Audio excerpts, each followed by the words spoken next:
চোখের পাতায় ঘুমের রেশ লাগেছিল। আমার মস্তিষ্কে তখন অকেজো। সাহেব আসার খবরটা ঠিক ধারণ করতে পারলাম না। ফ্যাল করে মায়ের দিকে তাকেতেই মা আমার মাথা হালকা করে গাঁটটা মেরে বলল, তোর বর আসছে পাগলি। যখন অনুধাবন করলাম তখন আবার চাপাশে অভিমানের ভোঁতা যন্ত্রণা চওড়া হলো। আমি কঠিন মুখে বসে থাকলাম। আমার হেলদোল না দেখে মা খুব বিরক্ত হলেন। কঠিন স্বরে বললেন, ও মাথাটা ঘোরাচ্ছে, তুমি যাও, আমি পরে যাব। মাথা ঘুরানোর কথা শুনেই মা খানিকটা ছাড় দিলেন। নরম গলায় বললেন, আচ্ছা তুমি বিশ্রাম কর। মা চলে গেলেন। আমি বসে থাকলাম আমার ঘরে। আমার দৃঢ় প্রতিজ্ঞা, ওই বাড়ি যাব না। কি দরকার কারো বোঝা হওয়ার? মা হওয়ার অনুভূতিটা আমার জীবনের সব থেকে প্রিয় অনুভূতি। আগে শুধু শুনতাম মাতৃত্বে নারীর পূর্ণতা। কথাটা আমি টের পেলাম যখন আমার ভেতরে একটি প্রাণ এলো। এই প্রাণের জন্য আমি পৃথিবীর বিরুদ্ধেও যেতে পারি। এমনকি সাহেবও আমার সন্তানকে কেউ তাচ্ছিল্য করবে, অবহেলা করবে, সে আমি মুখ বুজে সহ্য করবো, এমনটা ভাবলে সে কি ভুল? আমি মন শক্ত করলাম, বারবার নিজেকে শাসালাম। সাহেব বললেই ঢং ঢং করতে করতে যাবি না। মিনিট পাঁচেকের মধ্যেই আমার ঘরে সাহেব ঢুকলেন। বিধ্বস্ত তার অবস্থা, টাই ঢিলে হয়ে গলা ঝুলছে, চুলগুলো এলোমেলো, পরিপাটি ইস্ত্রি করা, শার্টটা কুঁচকে গেছে, কপালে ঘাম লেপ্টে আছে, খুব ক্লান্ত পরিস্থিতি মুখ। ঘরে ঢুকেই তিনি তীক্ষ্ণ চোখে আমার দিকে চাইলেন। সে চাহনিতে আমি গা করলাম না, অন্যদিকে মুখ করে বসে রইলাম। তার তীক্ষ্ণ চাহনি আমার গায়ের সুতোর মধ্যে ফুটেছে। তবুও আমি অনড়। তিনি একটা ফোঁস করে নিঃশ্বাস ছাড়লেন। আমার পড়ার টেবিলে চেয়ারে টেনে বসলেন, হাত পা ছেড়ে। মাথা নিচু করে অনেকক্ষণ শ্বাস ফেললো। আমি আর চোখে তাকে দেখছি। ভাবখানা এমন যেন আমাকে না দেখতে পেরে তার শ্বাস আটকে গিয়েছিল। ঢং সামনে থাকলে সারাক্ষণ আপদ যন্ত্রণা বোঝায় বলে, আর এখন ঢং করেছে যেন তার প্রাণ ওষ্ঠাগত। আমার আরো বেশি রাগ হলো। পরে চোখ সরিয়ে নিলাম। তিনি একটু জিভিয়ে নিল যেন। তারপর এগিয়ে এসে আমার সামনে দাঁড়ালো। গম্ভীর স্বরে শুধালেন, আমাকে না জানিয়ে একা একা এখানে আসার কারণ কি? আমি একবার তার কঠিন মুখের দিকে চাইলাম, তারপর নির্লিপ্ত স্বরে বললাম, আমার ইচ্ছে ইচ্ছে এই টিং টিঙ্গে শরীর নিয়ে ফড়িংয়ের মতো লাফাতে লাফাতে বাপের বাড়ি এসে এখন ইচ্ছে দেখানো হচ্ছে। মানে একটু শান্তি আমাকে দেওয়া যায় না? সব সময় একটা ফারতামি করতেই হবে। শান্তি তো দিলাম, আর কি চান আপনি? একা একা এখানে এসে আমাকে শান্তি দেওয়া হয়েছে, খুব কৃপা করা হয়েছে। অবাধ্য গাধা একটা, জামা কাপড় গুছিয়ে এবার কৃপা করে আমার সাথে চলবেন, ভালো হয়। শান্তি দিচ্ছে যন্ত্রণা যত সব। আমি তীক্ষ্ণ চোখে তার দিকে তাকালাম। আমার ভেতরটা রাগে অভিমানে ভেতরে যন্ত্রণায় তেতে হয়ে উঠল। সাহেবের এই তিক্ত কথাগুলো নেবার ক্ষমতা হারিয়ে ফেললাম। হরমোনের গলযোগ আর আমার জমে থাকা খুব কিছু একটা হয়তো মাত্রই ছাড়লো। চিৎকার করে উঠলাম মুহূর্তেই। যন্ত্রণা যখন কে বলেছে তা আমাকে নিতে আসতে? আমি বলেছি, আমি তো আপনার ঘাড়ে চেপে বসেছি, এখন আমার বাচ্চাও। তা বাপু, এত যন্ত্রণা আপনাকে আর নিতে হবে না। আমি আপনার সাথে ফিরছি না। আমি কোনো সংসার করব না আপনার সাথে। আমার বাচ্চা তো আপনার জন্য একটা আপদ ঝামেলা বোঝা। নিতে হবে না ওর দায়িত্ব, আমি পালবো আমার বাচ্চা, তাও একা। আপনি এখনই চলে যাবেন? এখনই? আমার চোখে দাও দাও করে জ্বলেছিল ক্ষোভে আগুন।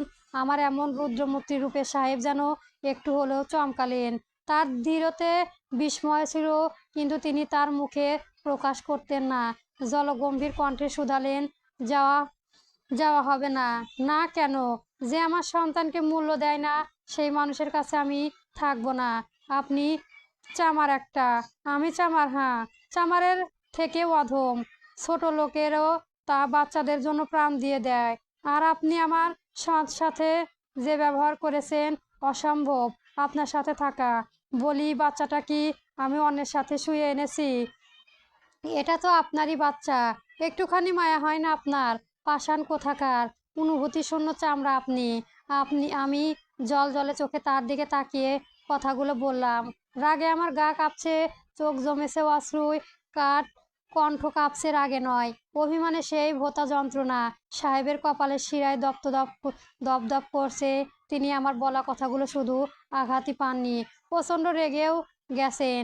কিন্তু সেই রাগটা তিনি প্রকাশ করলেন না, বরং মেঘের মতো ভারী কণ্ঠে বললেন, যে আসেনি তার প্রতি আমার কোনো মায়া নেই, বরং যে আসছে তার চিন্তায় আমি আধামরা হয়ে যাচ্ছি।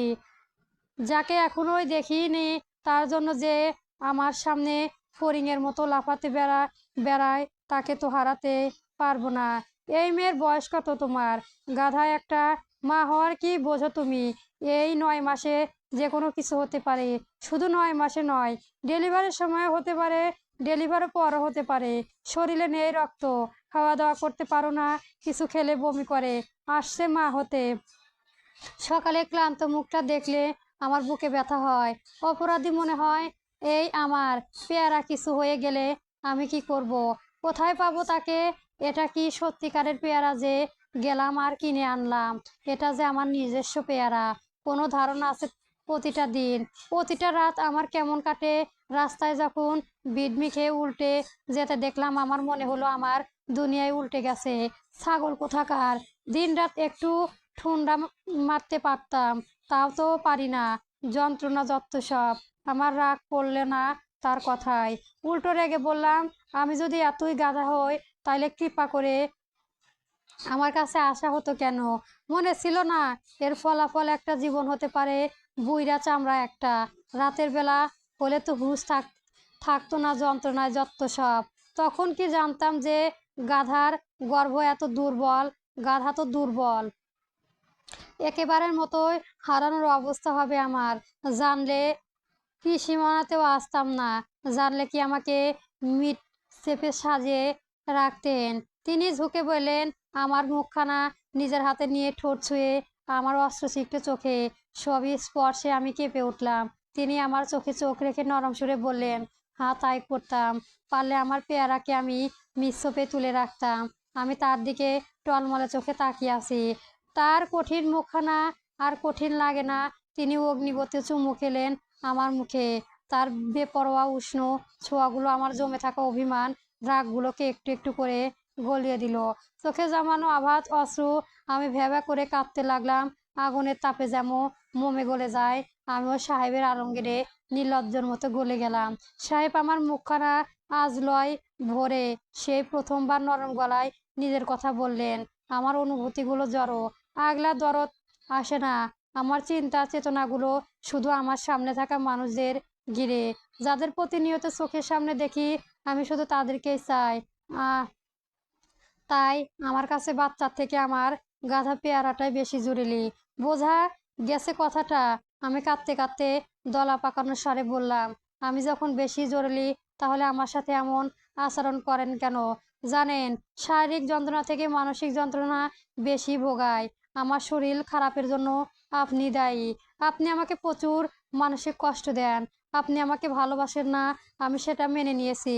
কিন্তু আপনি যখন আমার বাচ্চাকে যন্ত্রণা বোঝা ঝামেলা আপাত বলে আমার বুকে হাহাকার হয়, আপনাকে তখন বিষ লাগে। আমি মোটেও সহ্য করব না কেউ আমার বাচ্চাকে অবহেলা করলে।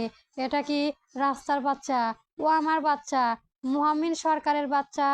আমি যাব না আপনার সাথে, করব না আপনার ঘর। আমি যদি মরে যাই, আপনি তো আমার বাচ্চাটাকে রাস্তায় ফেলে দেবেন।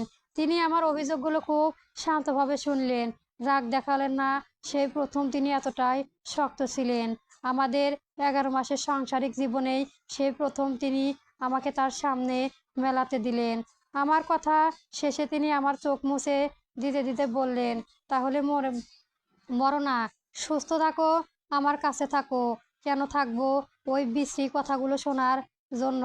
আচ্ছা আর বলবো না। অসব অভ্যাস হয়ে গেছে, মুখ থেকে বেরিয়ে যায়। আর কখনো বললে না যেন আপনি আমার বাচ্চাকে টান না। সময় থাকলে অ্যাবর্শন করাতেন। এসব কথা আমার পীড়া দেয়। ইচ্ছে করলে আপনাকে খুন করে ফেলতে। পাষাণ্ড। সাহেব ফোঁস করে একটা নিঃশ্বাস ছাড়লেন, মাথা নাড়িয়ে বললেন, আচ্ছা আর বলবো না, এবার কৃপা করে যাওয়া যাক। না কেন? আমার মায়ের বাসায় ভালো লাগছে। আমি আজ যাব না। আপনার উপর আমার রাগ করেনি। আমার ওই বাড়ি এখনো যেতে ভালো লাগছে না। আমার শরীরের সাথে সাথে আমার মনটাও যন্ত্র নিল। আমি সুস্থ থাকবো। সাহেবের নরম সত্তার উপরে গিয়ে তিনি তীক্ষ্ণ দৃষ্টিতে চাইলেন। মনে মনে হয়তো আমাকে অনেক কথা শোনাতে চাইলেন, কিন্তু দাঁতে দাঁত চেপে তা গিলে নিলেন।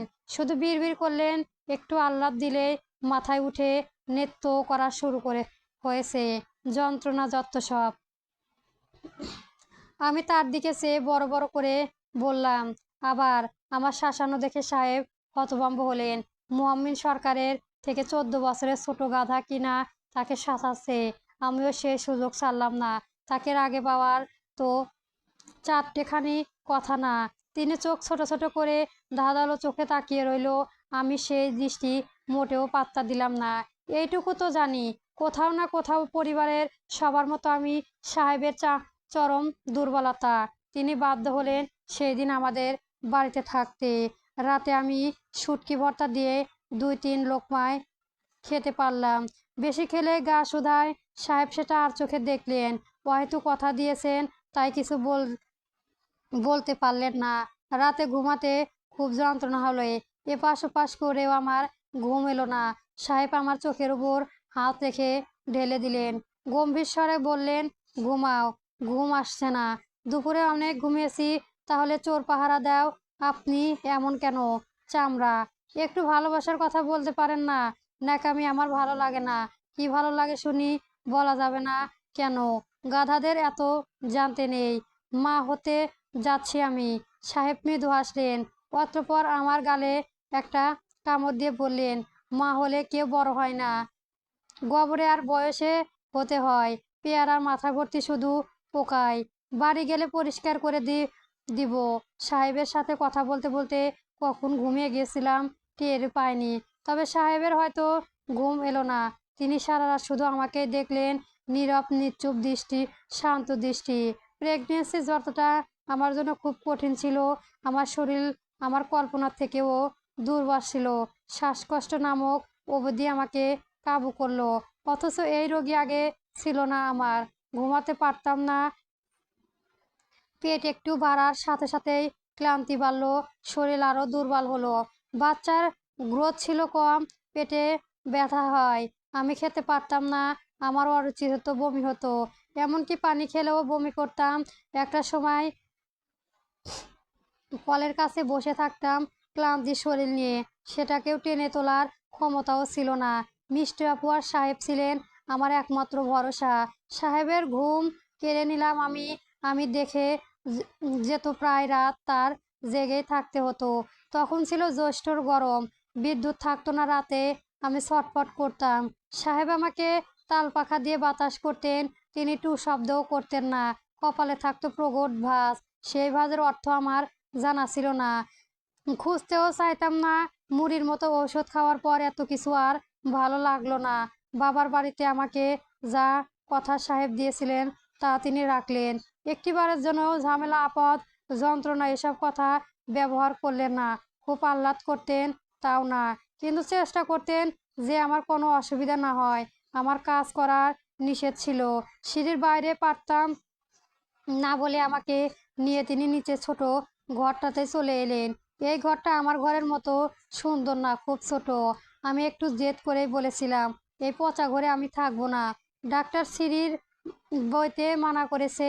শ্বাসকষ্ট তো প্রাণ ওষ্ঠগত হয়। আপনি কোলে করে উঠাবেন, নামাবেন। সাহেব আমার দিকে চরম বিরক্ত নিয়েই বললেন, বিড়বিড় করে বললেন, নাকটা আমি যত্ত সব। আমার হাসি পেত উনার রাগী মুখটা দেখে। তবে মাঝে মাঝে একটু মায়াও হতো। তখন তার কোলে সরে বসতাম। নির্লজ্জর মতো তাকে চুমু খেতাম।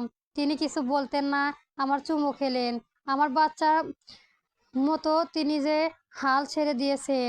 এর মধ্যে বাসায় অনেক কিছু পরিবর্তন হলো। মাহমুদুল ইন্টার পরীক্ষা দিলেন। অদ্ভুত হলেও সত্য, সে 5 বিষয়ে লেটার পেল। সাহেব সিদ্ধান্ত নিল তাকে আমনিতেও দেবে। যে ছোট ইন্টারের পারে সে ভর্তি ভেসে যাবে। কড়া নিয়মের মধ্যে থাকলে তার জীবন ভিন্ন হবে। অমৃতের ভর্তি হওয়ার 4 দিনে খানে কথা। মাহমুদের দৈনিক উচ্চতা, তার ওজন ঠিক থাকলেও শারীরিক কসরত ক্ষমতা বেশি ছিল না। একদিন দৌড়ে সে 3 দিন বেহুশ থাকতো। মা তার ছোট ছেলের লেলাপেটা হলো দেখে খুব চিন্তিত হলো। সে আমার থেকে ছোট, অথচ তার প্রতি সাহেব লোহার মতো কঠিন। সাহেব অবশ্য তাতে খুব একটা গা করেননি। মায়ের মতো বিরুদ্ধ মাহমুদকে এক প্রকার কঠিনের মতোই সোজা করে রাখলেন। তৈরি করলেন আর্মির কঠিন পরীক্ষার জন্য। আর্মিতে ভর্তি হলে হলে মানসিক এবং দৈহিক সকল প্রকার ক্ষমতা থাকতে হয়। মাহমুদকে তিনি 3 মাসের মধ্যে সেভাবেই তৈরি করলেন। মাহমুদের ইচ্ছে ছিল ক্রিকেটার হবার। সে খুব ভালো এম্পায়ার হবার যোগ্যতা রাখত, কিন্তু সাহেবের ভয়ে কখনোই বলেনি। আজ যখন তাকে জিজ্ঞেস করি, কি কর্নেল সাহেব, তামিমদের দেখে আফসোস হয় নাকি? আজকে আপনিও কিন্তু সেলিব্রিটি হতে পারতেন। মাহমুদ হেসে বলল, রাখো তো ভাবি, নাসিরের মতো হয়তো অজকোষ কোথাও পড়ে থাকতাম। যা হয়েছে ভালোই হয়েছে। ক্ষণে ক্ষণে স্যালুট পাওয়াটাও মন্দ লাগে না। তবে হ্যাঁ, ওই জীবনের ভাইয়াকে খুব গালতাম। একবার তো চেয়েছিলাম পালিয়ে চলে আসি। অ্যাম্বিয়েন সে যাত্রা। ও মা হয়তো এ কারণেই তার ছেলের জন্য কাঁদতেন। ছেলে যখন বহু বছর পর ফিরত, তিনি পাগলের মতো করতেন যেন ছেলে তার একটু যত্ন পায়। সেই লেদা বেটা মাহমুদ এখন কর্নেল। তার ক্যান্টনমেন্ট গেলে আমাদের শাহিয়া আপ্যায়ন করা হয়। যদিও সাহেব যান না, তবে ভালো লাগে না। তিনি দূরে থেকে তার ভাই বোনদের সুখ দেখেন। মুখে না প্রকাশ করলেও তিনি যেন আনন্দ পান, সেটা বোঝা যায়। গল্পের ফিরি, আমার গর্ভস্থান আরও একটি ঘটনা ঘটে। তা হলো মিষ্টি আপুর বিয়ে। মিষ্টি আপুর রেজাল্ট বের হতে মা এবং আমার খালা শাশুড়ি উঠে পড়ে লাগেন তার বিয়ের জন্য। মিষ্টি আপুর রং চাপা, এ কারণে তার বিয়ের দেবর এত তাড়া। এবার অবশ্য একটা বড় ঘরের ভালো ছেলে আনা হলো। ছেলের নাম শাহনেওয়াজ। শাহনেওয়াজ সাহেব মানুষটি ছিলেন অত্যন্ত ভালো। তিনি মিষ্টি আপুকে তার মতোই পছন্দ করলেন। মিষ্টি আপুর থেকে 8 বছরের বড় ছিলেন তিনি।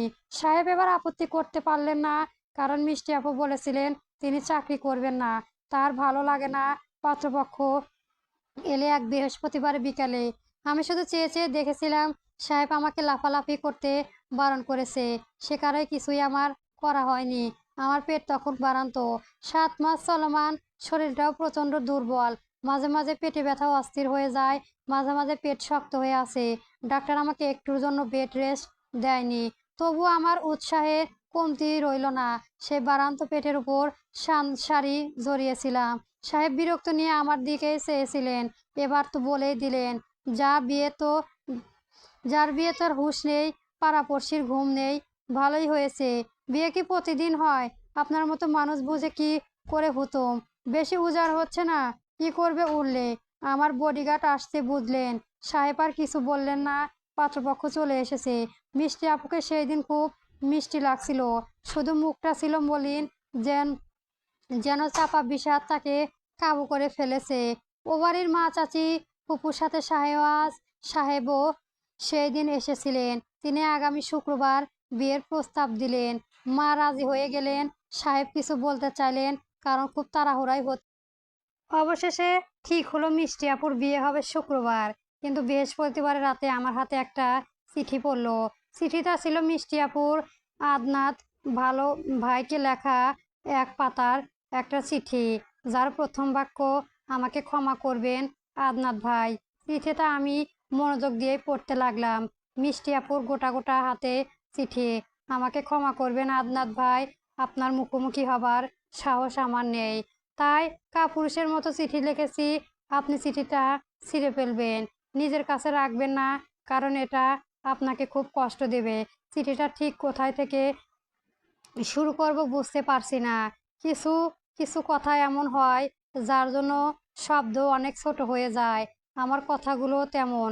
আদনাত ভাই, আপনি কি জানেন আপনি একজন সুপুরুষ? আপনি যদি প্রথম আমাদের বাড়ি এসেছিলেন আমার কাছে, আপনাকে খুব কঠোর কাঠখোট্টা মানুষ লেগেছিল, কিন্তু আপনার শান্ত উদাসী সুগভতী চোখগুলোকে আমাকে টানলো। এক অদ্ভুত শান্তি আছে জানেন তো। আপনার সাথে চোখাচোখি হলেই আমি থমকে যেতাম। এক সম্বন্ধহীন শক্তি আমাকে বেঁধে ফেলতো। খুব নীরবে ভালোবাসতাম আপনার চোখগুলোকে। সেই দিন কলেজ থেকে ফেরার সময় আমায় আমার জুতোটা ছিঁড়ে গেল, আর সেই সময়টায় আপনার সাথে দেখা হয়। আমি খুব লজ্জা পেয়েছিলাম। আপনি আমার পায়ের দিকে চাইলেন না, বরং রিক্সা থেকে নেমে গেলেন। আমাকে বললেন, রিল্যাক্স, উঠুন। এই ভর দুপুরে হেঁটে যাওয়া ঠিক নয়। আপনার চোখগুলোতে সেই দিন একটা অন্য ভাষা ছিল, আমি তা বুঝেছি। সেই ভাষাটা যখন শব্দে আমাকে জানালেন, আমি উত্তর দিতে পারিনি। আপনার ভালোবাসা পাওয়ার সৌভাগ্য, অথচ দেখুন, সেই সৌভাগ্য আমার হলো না। আপনার স্বচ্ছ সৎ ভালোবাসা আমি গ্রহণ করতে পারছি না। আদনাত ভাই, আমার আগামীকাল বিয়ে। ছেলেরা খুব বড় লোক, মা খুব খুশি এই বিয়েতে। তার থেকেও বড় কথা, ভাইয়াও খুব খুশি। ভাইয়াকে বলার সাহস আমার নেই। আমি জানি না সে কিভাবে নেবে। আপনাকে কেউ অপমান করুক সেটাও আমি মানতে পারবো না। সব গল্পের যে সুন্দর সমাপ্তি হয় জরুরি নয়। আপনার সাথেও কোনো অশ্রুতি ছিল না, তবুও একটা অদৃশ্য সুতো ছিল আমাদের মাঝে, আর সেটাই আমি ছিঁড়ে ফেললাম। আপনি হয়তো ভাবছেন আমি স্বার্থপর, ভাবতে পারেন টাকার জন্য আপনার হাত ধরে ভয় পাচ্ছি। হয়তো সেটাই সত্যি। সত্যি আমি স্বার্থপর। আজকে আমি আপনার হাত ধরে সেটা শুধু আপনার বোঝা হব। আপনার যে স্বপ্ন, সেটা হয়তো মাঝপথে থামিয়ে আপনাকে ছুটতে হবে। একটা মানুষের ভরণ পোষণের তাগিদার। একটা সময় ভালোবাসার শেকড় মনে হবে, কিন্তু প্রিয়জন, আমি আপনার পরিবারের আনন্দ বেছে নিচ্ছি। আপনার হাত ধরার সৌভাগ্যটা না হয় অন্যের জন্যই বারুদ্ধ থাক। আপনি এখনো লড়ছেন নিজের একটা জায়গা তৈরি করার জন্য। আমি জানি একদিন আপনি অবশ্যই সফল হবেন। সেই দিন আপনার পাশে আমি থাকবো না, কিন্তু দূর থেকে শুনলেও গর্বিত হবে। আমি দোয়া করব আপনার জন্য। কখনোই হার মানব না। আমাকে ভুলে যাবেন না দয়া করে। কোনো তীক্ষ্ণ অনুভূতি রাখবেন না। আমি চাই আপনার স্মৃতিগুলোকে আমি এমন এক অধ্যায় হয়ে থাক, যেটা মনে পড়লে কষ্ট নয়, বরং একটু নরম হাসি লেপ্টে থাকে। সেই ক্ষুদ্র সময়ের অধ্যায়টা যেন আপনার মনে কখনোই দাগ না কাটে। ভালো থাকবেন, নিজের খেয়াল রাখবেন, অভিনয় করবেন না। আপনার খাওয়া দাওয়া অনীহা খুব, এভাবে করলে অসুস্থ হয়ে যাবেন। তখন এত পড়াশোনা কি মনে থাকবে বলুন তো? আর একটা কথা, আপনি যেভাবে ভালোবাসতেন জানেন, সেই ভালোবাসা একদিন ঠিক তার সঠিক ঠিকানায় খুঁজে পাবে। এটি আপনার কেউ না পাওয়া মিষ্টি। চিঠিটা পড়তে যেন আমার মাথার উপর বিশাল বরবাস পড়ল। আমি হতভম্বর মতোই চেয়ে রইলাম মিষ্টি আপুর বান্ধবীর প্রতি, প্রীতি আপুর দিকে। তিনি এই চিঠি আদনাত প্রদানের দায়ভার নিয়েছিলেন। পরের দিন মিষ্টি আপুর বিয়ে শাহনেওয়াজ সাহেবের সাথে। তার হলুদের অনুষ্ঠান চলমান, কিন্তু সব কিছুর মধ্যে যা আমার মাথা নষ্ট করে দিচ্ছে তা হলো, মিষ্টি আদনাত ভাইকে ভালোবাসেন, আর আদনাত ভাই তাকে ভালোবাসে। আদনাত ভাই আমার এবং মাহমুদের শিক্ষক ছিলেন। আমাদের বাসায় শেষ এসেছিলেন যখন মাহমুদ আমিতে ভর্তি হলো। মাহমুদের জন্য তিনি একটা দামি কলম নিয়ে এসেছিলেন। আদনাত ভাই নীরব, শান্ত, কঠিন ব্যক্তিত্বর মানুষ। শিক্ষক হিসেবে আমাদের সামনে তার কঠিন রূপটাকে তিনি উন্মুক্ত রেখেছিলেন, অথচ সেই কঠিন রূপের আড়ালে একজন প্রেমিক ছিল, তা কি কল্পনাও করেছিলাম? লোকটির মধ্যে কোনো খুঁত নেই, তবে অদৃশ্য চাপের গায়েও কলঙ্ক আটকে। ঠিক তেমনি আদনাত ভাই অনাথ, উপর থেকে বেকার হওয়ার। বেকারির পাশে একটা পুরনো বাড়ির চিলেকাঠা থাকে। সেই রং ঢাকা ঘরে নিজের জীবনের সাথে লড়তে থাকা সেই আদনাত ভাই কি শাহনওয়াজ সাহেবের সামনে কোনোভাবে দাঁড়াতে পারবে? আমিও তবুও হাল ছাড়লাম না। মায়া হলো, ভালোবাসা নামাক নীল বিষে তো আমিও ভুগেছি। তাই এই 2 দিনের প্রতি একটা মায়া কাজ করলো আমার। আমি মিষ্টি আপুকে যে চেয়ে চিঠিটা দেখাতে তিনি একেবারে কাগজের মতো ফ্যাকাশে হয়ে গেলেন। ধরা গলায় বললেন, ভাবি, কাউকে বলবেন না, দয়া করে কাউকে বলবেন না। আমি তার হাতটা ধরে বললাম, মিষ্টি আপু, তোমার ভাইয়াকে বললে তিনি একটা ব্যবস্থা করবেন। উনাকে যেমন ভাব উনি তেমন নয়। তুমিও, তবুও আমি চাই না। তুমি তো শাহনওয়াজ সাহেবে ভালোবাসো না। এভাবে বিয়ে হয় নাকি? তুমিও তো ভাইয়াকে ভালোবাসতে না। তুমি কি সংসার করছো না? আমরা যা চাই সবসময় কি তাই পাই? সংসার করতে ভালোবাসার প্রধান নয়। আমি নিজেকে মানিয়ে নিয়েছি।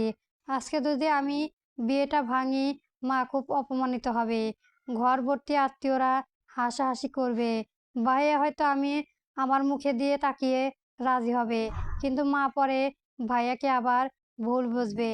কি দরকার? আমি অশান্তি চাই না, তুমিও অশান্তি করো না। আমি হতাশ গলায় বললাম, আদনাত ভাই একটা সময় খুব বড় কিছু হবে। তুমি তার হাতটা ছেড়ো না।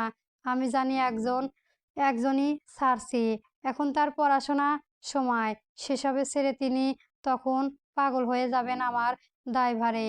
আমি ওনার জীবনে বোঝা হতে চাই না ভাবি। আবেগ ক্ষণিকের, বাস্তবতা গাঢ়কালে সেই আবেগ মরে যায়। আমি তার জীবনে একটা ক্ষুদ্র অংশ। সেই ক্ষুদ্র অংশকে আমি সীমাবদ্ধ থাকতে চাই। মিষ্টি আপুর উপর সেই দিন আমার খুব রাগ হয়েছিল। তাকে খুব স্বার্থপর লেগেছিল। আদনাত ভাইয়ের মতো তুরক ব্যক্তিত্বকে তিনি ছেড়ে দিয়েছিলেন। অবশ্য তার বিষময় মুখটা দেখে কিছু বলা হলো না। সুখী হতে চায় সবাই, সেই সুখটাই যে অধরা। আমার একবার মনে হয়েছিল জাই সাহেবকে সব বলে দে, কিন্তু কেন যে বলতে পারলাম না। কারণ সাহেব অত্যন্ত খুশি ছিলেন। ঘরে এসে দেখলাম তিনি গুনগুন করেছেন। সাহেব আর গুনগুন ক্যাশের প্লেয়ারে তিনি গান ছাড়েছেন, হেমন্ত বরেন্দ্রোপাধ্যায়ের গান। এই পথ যদি না শেষ হয় তবে কেমন হতম বলো তো। বুঝলাম বোনকে একটা ভালো পরিবারে বিয়ে দেওয়ার তৃপ্তি তার চোখ মুখ ছলকাচ্ছে। মাহমুদুল আমিতে ভর্তি হওয়ার পরও আমি তাকে আনন্দিত দেখেছিলাম। একটা গাছাড়া ভাব। আমি তার পাশে দাঁড়িয়ে তিনি আমার মুখের দিকে তাকিয়ে বললেন, ফড়িংয়ের মতো না লাফিয়ে একটু বসলেই তো হয়। সারাদিন টুই টুই টুই, আমার উপর না হোক নিজের উপর কৃপা করে কি আপত্তি? আমি তার মুখে তাকিয়ে রইলাম অনেকটা সময়। তারপর শুধালাম, আপনাকে এত বেশি খুশি লাগছে কেন? হুমরিকে এমন হাসি খুশি দেখলে ভয় ভয় করে। তিনি আমার দিকে তীক্ষ্ণ চোখে তাকালেন, তারপর আমার হাত টেনে নিজের কোলে বসে খুব যত্নের সাথে। আমার ভারী শরীর, পেটটাও নড়ল। সেই সাথে অনুভব করলাম আমার ভেতরে ছোট্ট দুষ্টটা লাথি মেরেছে। আমি তার হাতটা ধরতে আরো লাথি মারল। আমি হেসে বললাম, দেখছেন কাণ্ড, সারাদিন সারা শব্দ থাকে না, আপনার কাছে আসতে শুরু হয় আর দুষ্টামি। তিনি কিছু সময় আমার পেটের দিকে তাকিয়ে রইলেন, তারপর মুখ গুজে আমার গলায় একটা দীর্ঘশ্বাস ফেললেন। আমি দূর দূর মনে শুধালাম, আপনি কি এই বিয়ে নিয়ে খুব খুশি? ঠিক খুশি ঠিক নয়, চিহ্নিত। মিষ্টির শ্বশুরবাড়ি ভালো, সব থেকে ভালো শাহনওয়াজ সাহেব লোকটা একটা জেন্টারম্যান, খুব ভালো মানুষ, চিন্তাধারা খুব সচ্ছল। মিষ্টিটা সুখী হবে। আমি খুব দায়মুক্ত হলাম। কিভাবে বুঝলেন সচ্ছল? তিনি মুখ তুললেন, ভীষণ বিরক্ত চেয়ে গেলে তার মুখে। আমার গায়ে একটা কামড় বসালেন। আমি আ করে চেঁচিয়ে গাল ডাকতে ডাকতে বললাম, গা জ্বালিয়ে দিলেন আমায়। রাক্ষস নাকি বেশ হয়েছে?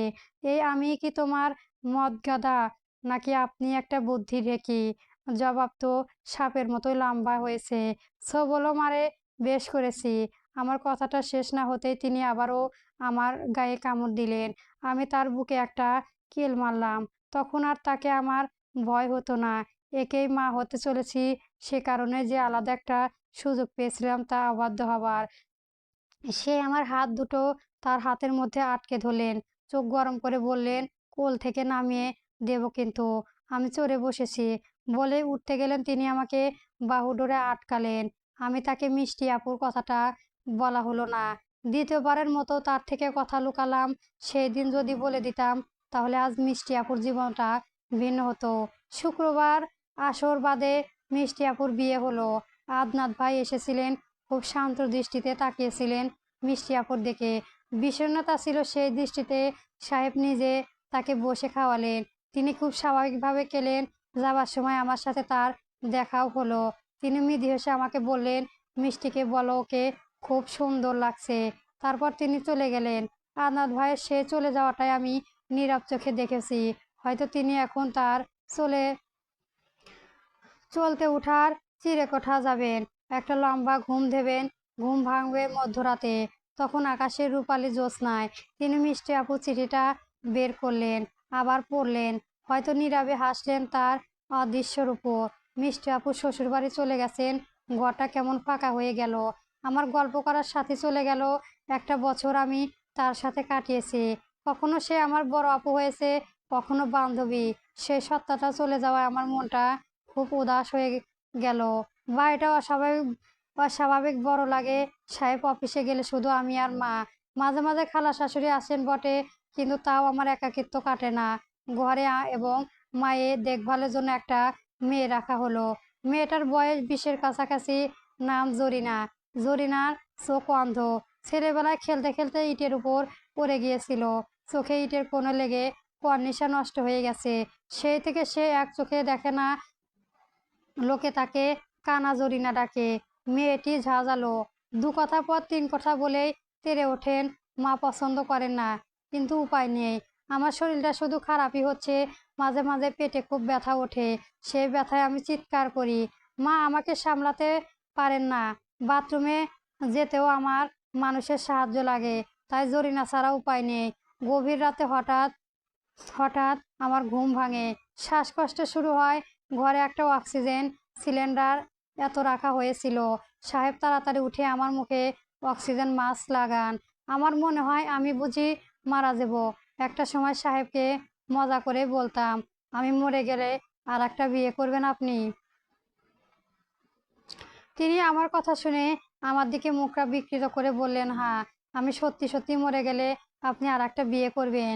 এখন বউ মলে পুরুষ মানুষ পাগল হয়ে যায়। আমারটাও আবার পোকাযুক্ত পেয়ারা। এমনিতেও তো আধা পাগল হয়ে গেছি, তখন হব ফুল পাগল। পাগল কত কিছুই করে। ভাবছি এবার একটা কৃপময় বিয়ে করব। যন্ত্রণা যত সব।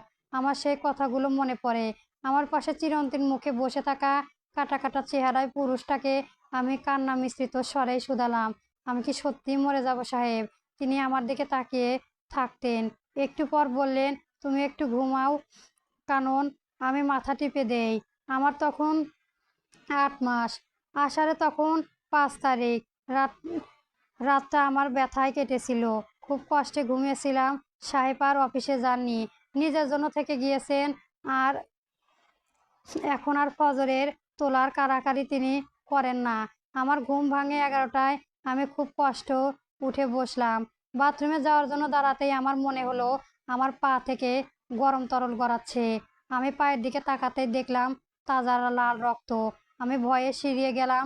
পেটে অসম্ভব ব্যথা শুরু হলো। ভয়ে যন্ত্রণায় কাতরালাম আমি। মৃত্যুপ্রাণ স্বরে সাহেবকে ডাকলাম, শুনেছেন? সাহেব তখন টেবিলে বসে কাজ করতেছিলেন। আমার গলা তার কানে যেতে তিনি তড়িৎ গতিতে চাইলেন। আমার রক্ত ভেজা ছায়া এবার ম্যাক্সি দেখে তিনি মুখ ফ্যাকাশে হয়ে গেলেন।